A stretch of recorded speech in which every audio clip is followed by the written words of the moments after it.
Hello दोस्तों, नमस्ते नमस्कार दोस्तों। शिल्पी राज जी का एक बहुत ही बवाल वीडियो सॉन्ग आ रहा है, जिस वीडियो सॉन्ग का नाम है एगो माजा ले ले आइब। एगो माजा ले ले आइब वीडियो सॉन्ग का नाम है। जो मैंगो वाला माजा होता है पीने वाला, उसी माजा का बात हो रहा है, उसी पेप्सी का बात हो रहा है। वैसी लड़की बोलेगी, मतलब शिल्पी राज जी बोलेंगी सॉन्ग में कि एगो माजा ले ले आइब। सॉन्ग का टाइटल बहुत ही अच्छा है, बहुत बेहतरीन सॉन्ग आने वाला, किस चैनल पर आने वाला सारी जानकारी मैं बताऊंगा। उससे पहले वीडियो को अब तक लाइक नहीं किया है तो लाइक करते जाइए। आज की लाइक का टारगेट मैं रखता हूँ 100 लाइक। 100 लाइक दोस्तों मुझे मिलना चाहिए। आप लोग प्लीज़ मेरा 100 लाइक जरूर करवा देंगे, ऐसा ना पूरा विश्वास है। तो दोस्तों मैं आप लोगों को बता दूं, पहले आप लोग वीडियो को लाइक कर दीजिए और चैनल पर नए तो चैनल को सब्सक्राइब करके बेल आइकन को प्रेस कर लीजिए, क्योंकि कोई भी सॉन्ग आने से पहले सबसे पहले मैं अपडेट आप लोगों को बता देता हूँ। तो दोस्तों मैं आप सॉन्ग की बारे में बात करता हूँ कि किस चैनल पर आने वाला। तो दोस्तों मैं आप लोगों को बता दूँ, निभा म्यूजिक प्रेजेंट एक चैनल है, आप लोग सर्च कर लीजिए।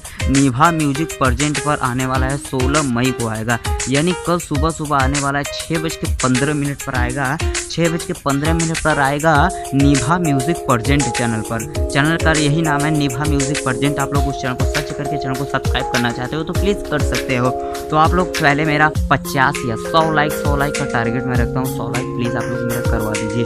और मैं आप लोगों को बता दूँ, मतलब कि शिल्पी राज जी का इस समय कोई भी सॉन्ग आ रहा है तो बहुत ज़्यादा चल रहा है, बहुत ज़्यादा मार्केट में चल रहा है, एकदम धुआं करके रख दे रहा है। और मेरे बगल में भी शादी पड़ी तो उनका बंगलेनिया वाला सॉन्ग जो है बहुत ज़्यादा चल रहा है। ये जो सॉन्ग आ रहा है एगो माजा लिया दी बेसैया, ये भी सॉन्ग बहुत ज़्यादा चलने वाला मार्केट में। तो दोस्तों इस सॉन्ग को बहुत प्यारा आशीर्वाद आप लोग जाके दीजिए। चैनल पर निभा म्यूजिक प्रेजेंट चैनल पर आ रहा है, कल सुबह 6:15 पर आएगा 16 मई को। तो आप लोग तैयार हो जाइए, वीडियो को लाइक करते जाइए, चैनल पर नए तो चैनल को सब्सक्राइब करते जाइए। ऐसे ही जेन्युइन कॉन्टैक्ट मैं आप लोगों को देता रहूँगा। तो थैंक यू, लव यू, जय भोजपुरिया, जय भोजपुरी समाज।